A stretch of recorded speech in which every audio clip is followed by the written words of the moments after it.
Hi friends, welcome to our channel. Today May 1st అందరికీ May Day శుభాకాంక్షలు తెలియజేస్తున్నాను. Dignity of the labour అన్నమాట. అయితే ముందులో మహిళ గురించి, వంటిల్లని చిన్న ప్రదేశంలో జీవితాంతము వేల వేల కిలోమీటర్లు విరామము లేకుండా నడుస్తుంది.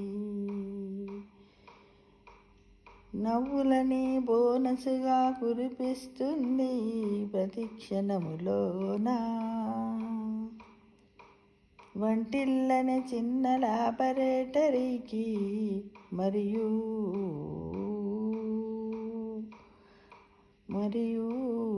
సమతులాహారమిచ్చే పెద్ద కర్మాగారానికి జీవితాంతం అంకితమవ్వాలని మనస్సులోని బూసి నవ్వులను బోనసుగా కురిపించుకుంటుంది. కొత్త కొత్త రుచుల్ని క్రియేట్ చేస్తూ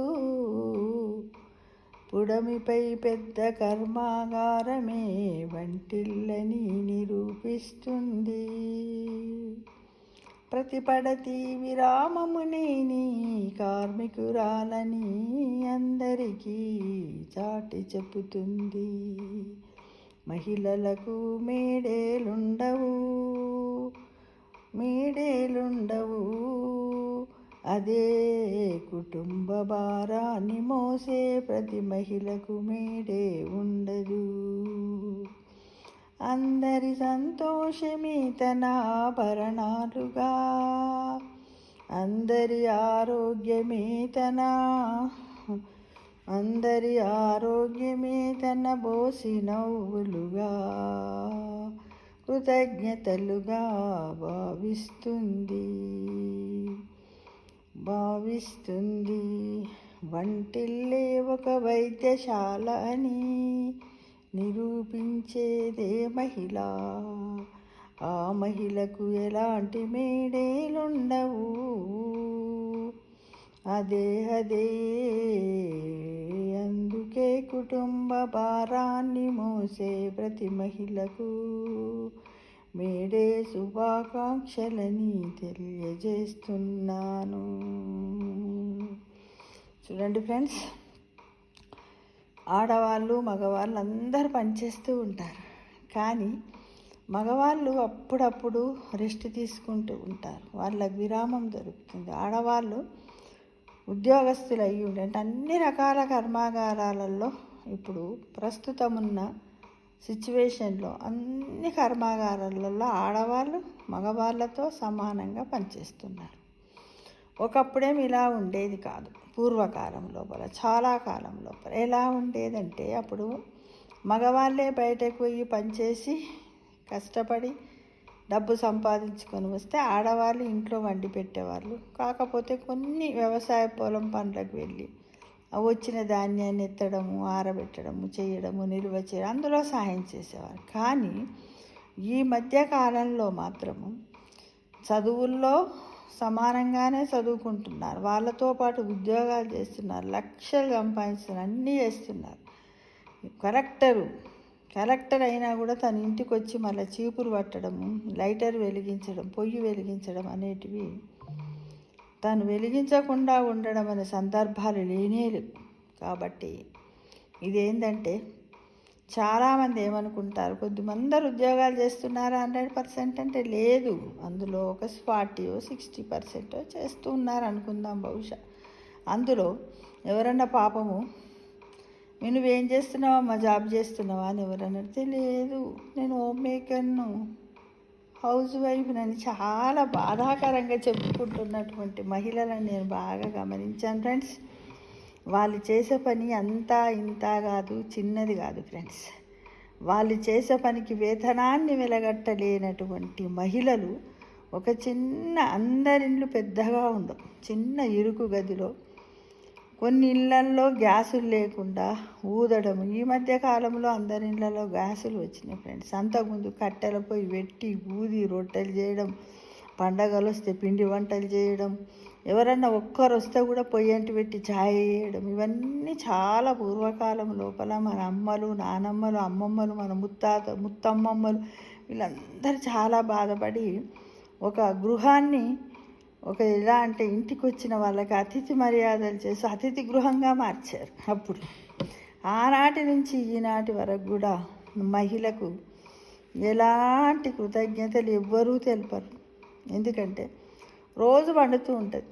ఒకరోజు ఏదో పొరపాటున కొంచెం కూరలలో కారం ఎక్కువయ్యో, ఉప్పు ఎక్కువయ్యో, లేకపోతే ఏదైనా టీ చేస్తే టీలో చక్కెర ఎక్కువైందని అన్ని కొన్ని కుటుంబాలలో ఏం చేసా ఎట్లుంది అని అంటారు ఫ్రెండ్స్. అది ఎప్పుడు లోపం కనపడ్డప్పుడే. కానీ ప్రతిరోజు నెలలో 30 రోజులు చక్కటి భోజనం పెడతారు. ఒక్కరోజు అలాంటి పొరపాటు జరిగినప్పుడు మాత్రం తనను వేరు చేసి నిందించడానికి రెడీగా ఉంటారు కుటుంబంలో ఉన్న సభ్యులు. కానీ అదే ప్రతిరోజు అబ్బాయి రోజు నువ్వు చాలా బాగుంటున్నావమ్మా, నేను ఈరోజు ఒక 2 ముద్దలు మంచిగా తిన్నానమ్మా అని ఎవరినన్నా ఒక్కరిని చెప్పమనంటే ఛాతిపైన చేసుకొని మగవాళ్ళైనా సరే ఆడవాళ్ళైనా సరే అమ్మలు చేసిన వంటను అమ్మాయిలైనా అబ్బాయిలైనా ఇలా మా అమ్మ బెస్ట్ చేసింది కర్రీ అని అనమనండి. అలా అనరు. పొరపాటు జరిగినట్టయితే అబ్బాయి ఏం చేసినావు మమ్మీ ఈరోజు ఇలా ఉంది, ఏం చేసినావమ్మా అని భర్త అంటాడు, ఏం చేసినావమ్మా అని మామ అంటాడు, అత్త. అసలు అందరు ఇలా ఆడవాళ్ళ యొక్క శ్రమ గురించి ఆలోచించే వాళ్ళు ఎవ్వరు లేరు. చాలా బాధ అనిపిస్తుంది. ఎందుకంటే మళ్ళీ చూద్దామా, మళ్ళీ అమ్మ గుళ్ళో కూడా ఉన్న దేవతను అమ్మ నుంచే మొదలుపెట్టి అంతటా ఉంటుంది అమ్మ శ్రమ కూడా అంతటా ఉంటుంది. అమ్మను గౌరవించినట్టే గౌరవిస్తారు, అమ్మను పెట్టే కష్టాలు పెడుతూనే ఉంటారు ఫ్రెండ్స్. కాబట్టి మీరు గృహిణులు కానీ ఏ కర్మాగారంలో ఎంత చిన్న పని చేసిన వాళ్ళైనప్పటికీ కూడా మీరెప్పుడు కూడా మీరు చేసే పనే మీకు గొప్ప అని మీ పనిని మీరు గౌరవించుకోండి. ఆ తర్వాత ఇతరులు గౌరవించకపోని అనవసరం. మనల్ని గౌరవించుకోవాలి, మనల్ని ప్రేమించుకోవాలి, మనం చేసే ఉద్యోగాన్ని మనమే ప్రేమించుకోవాలి, మనం చేసే ఉద్యోగాన్ని మనమే ప్రశంసించుకోవాలి, మనం చేసే మంచి పనిని మనమే ప్రశంసించుకోవాలి, మనం చేసిన లోటుపాట్లను కూడా అరే జస్ట్ మిస్ అయింది, ఇలా ఇంకోసారి చెయ్యొద్దు అని మనమే సవరించుకోవడానికి ట్రై చేయాలి. ఏ ఇల్లాలు కానీ జాబు చేయకుండా ఉన్నటువంటి ప్రతి వాళ్ళు కూడా బాధపడవద్దు. చదివే ముఖ్యం కాదు. భూమి మీదకి పుట్టినప్పుడు మనకు మొట్టమొదటి తల్లి ఎవరు? ఈ పుడమే తల్లి, భూమి, అమ్మ, జనని.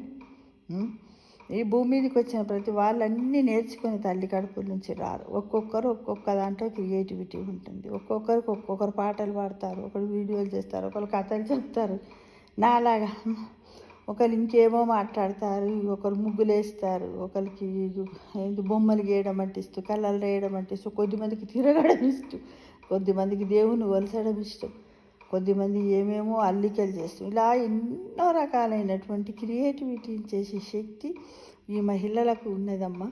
మీరు ఇంట్లో ఉన్నామని నేను పలానా వాళ్ళ ఇంట్లో గిన్నెలు తోముతున్నానని వాళ్ళ ఇంట్లో ఊడుస్తున్నానని కూడా వాళ్ళు బాధపడద్దు తల్లి.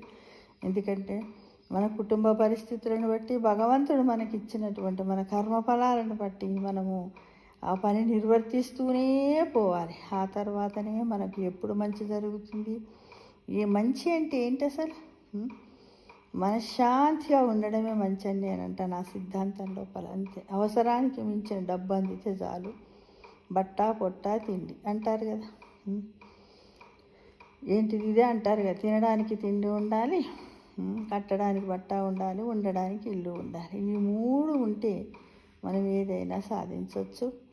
కాబట్టి ఎవ్వరు కూడా మహిళలు బాధపడకండి. నేను మహిళల గురించే మాట్లాడినా అని పురుషులు కూడా అస్సలు బాధపడదు. ఎందుకంటే ఇది వాస్తవంగా మహిళల యొక్క మానసిక పరిస్థితి గురించి నేను చెప్పాను. కొద్దిమందిని చూశాను, మీరు ఏం చేస్తావమ్మా జాబ్ అంటే ఏమి లేదు, ఎప్పుడో పెళ్లి చేసిరు, డిగ్రీ అయిపోయింది అని అలాంటి వాళ్ళని తీసుకొని మాట్లాడుతున్నాను. ఎవ్వరేమి కాదు. సొసైటీకి ఆడవాళ్ళు ఎంత అవసరమో మగవాళ్ళు అంతే అవసరము. ఇద్దరు కూడా సొసైటీలో ఒక బండికి 2 చక్రాలు లాంటి వారు.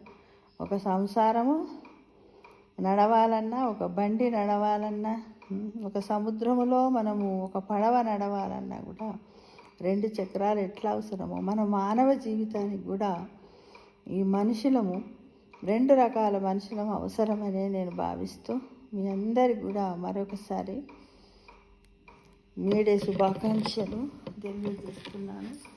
అన్ని పరిశ్రమల్లో పనిచేస్తూ ఉన్నటువంటి వాళ్ళకు, స్వీపర్ దగ్గర మొదలుకొని అంత యజమానుల వరకు కూడా ప్రతి వాళ్ళకు కూడా యజమాని అనే వాళ్ళు ఎవ్వరూ లేరు. ఎవరికి వారే యజమాని. నీ పనికి నువ్వు యజమాని, నా పనికి నేను యజమాని అని. చూడండి, ఈ బుద్ధుని చూస్తూ బుద్ధుని యొక్క బోధనలను మనం అందరం ఆచరణలో పెట్టినట్టయితే మనలో ఈ అసమానతలన్నీ తొలగిపోయి సహనము, ఓర్పు, ఆలోచన అన్నీ కలుగుతాయి ఫ్రెండ్స్. చూడండి, బుద్ధుని బాగా పరిశీలించండి. ఎలా చెప్తున్నాడు, ఏమంటున్నాడు, ఎంతసేపు ఏమంటాడు, ఎవరేమి మాట్లాడినా అసలు వాళ్ళ మాటలను వదిలేయండి. నువ్వు సత్య మార్గంలో ఉండు, నువ్వు నిజాయితీగా ఉండు, నీవంటేందో నిన్ను నువ్వే తెలుసుకో అని బుద్ధుని బోధనలో చక్కగా ఉన్నాయి. కాబట్టి మీరు అందరూ పాటిస్తారని ఆశిస్తూ మరొకసారి అందరికి కూడా మేడే శుభాకాంక్షలు, కార్మిక దినోత్సవ శుభాకాంక్షలు తెలియజేస్తున్నాను.